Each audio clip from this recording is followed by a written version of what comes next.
Hey YouTube, it's Amir here, and today we're having a look at the Mpow Jaws headset.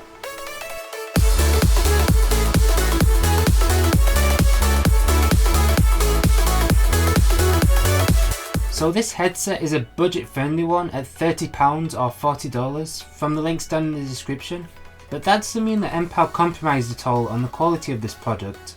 For starters, this is a type of Bluetooth headset that I certainly haven't seen before in other designs. Instead of being two speakers linked via wire, these earphones have a neckband that sits around, you guessed it, the neck. This neckband was inspired by the look of a shark, with the ends of it being the mouth and the part up until the connecting wire being its body.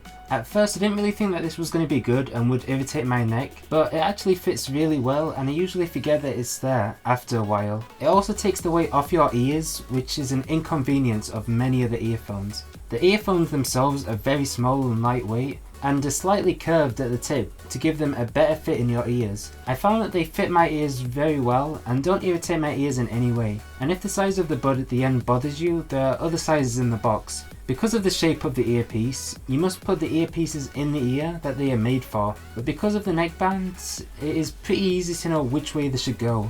As long as the buttons are the right way up, you've got it the right way up. There's a volume up and volume down button with an LED light next to it, and an on and off slider with a micro USB charging port right next to it to the right. And there are next and previous song buttons and a multifunctional button to the left. Once you're finished using the headset, the earpieces snap into the end of the neckband, or onto its mouth stabilizer as Mpow calls it. They only fit in a certain way, but once I did it a few times I got to know the correct way to put it in. And because they use magnets to attach to one another, you don't have to be dead accurate when trying to attach them.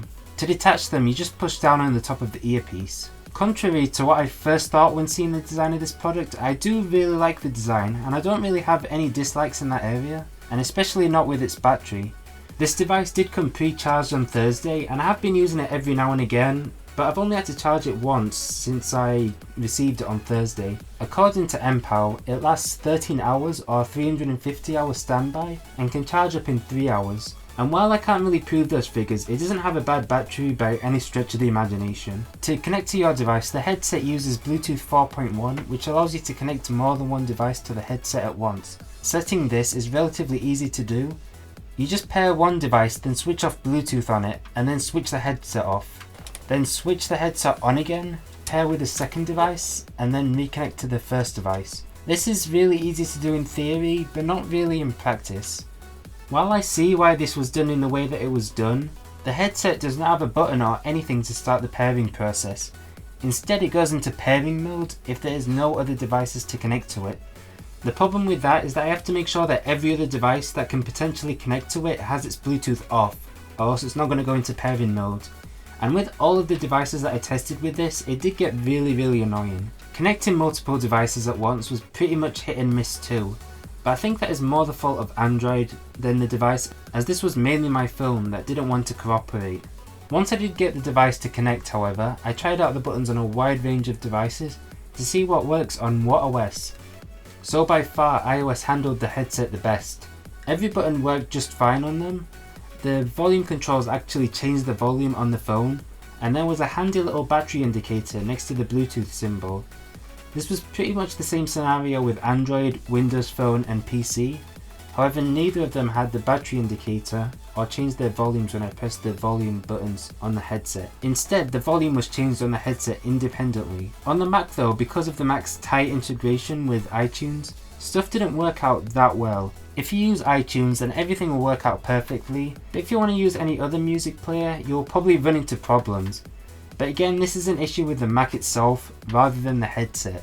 To get the device connected, there is a voice that says things like powered on, powered off and stuff like that, and if there isn't a voice then there's beeps that indicate a specific state. So while I was testing it I did always know what state the headset was in. The LED light on the device also changes colour based on the state of the headset. The audio quality itself is very good and is very much on par with my Skullcandy 5050s, which are my go-to budget earphones at the moment. Just bear in mind that it doesn't work well with Boom 2 equalizer for Mac. If you have the volume boosted, it will distort when loud or bassy music is played through it.